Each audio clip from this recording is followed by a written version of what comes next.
Bonjour, je suis Pierre-Louis Barberis, créateur de Betarobeta.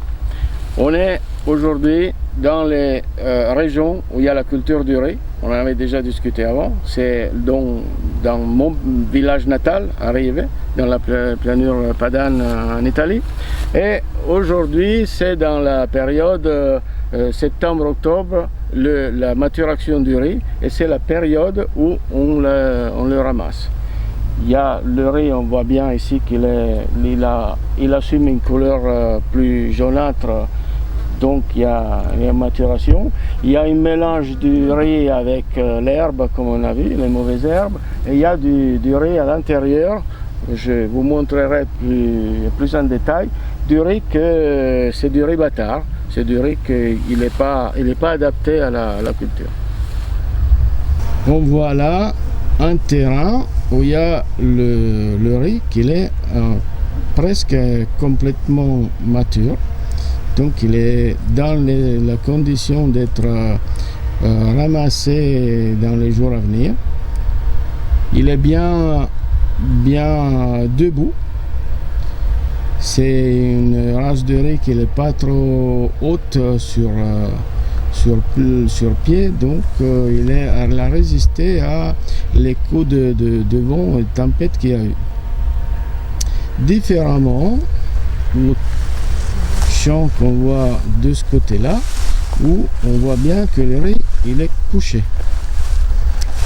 C'est un riz qui est plus haut sur plante et il a été couché par le vent, par le mauvais temps.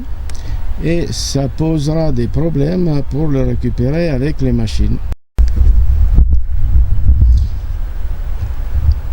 Avec le riz, il y a aussi de mauvaises herbes, on les a déjà vues avant, mauvaises herbes qu'ils perdent les semences avant que le riz soit ramassé.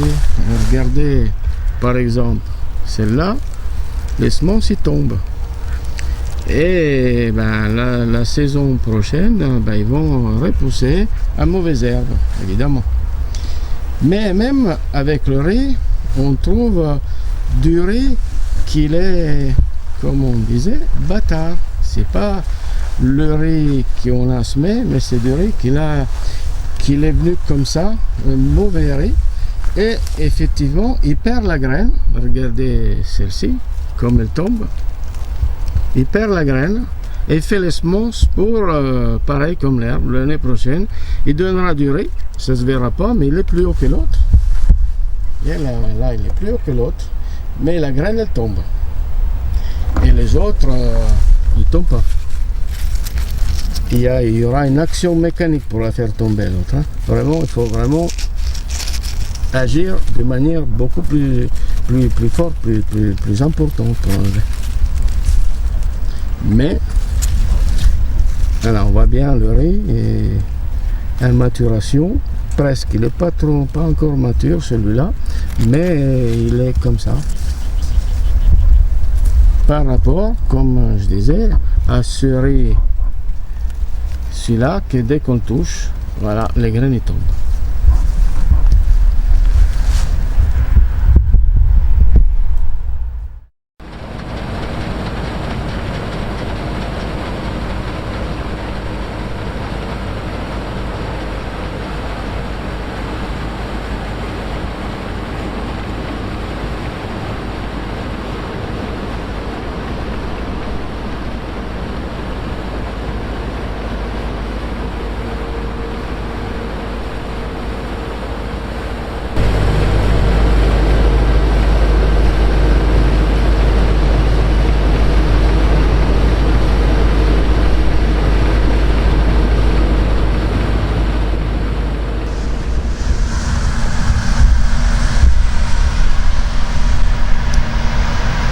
Maintenant, on a les fossés qui avant ils étaient utilisés pour ramener l'eau dans les rizières.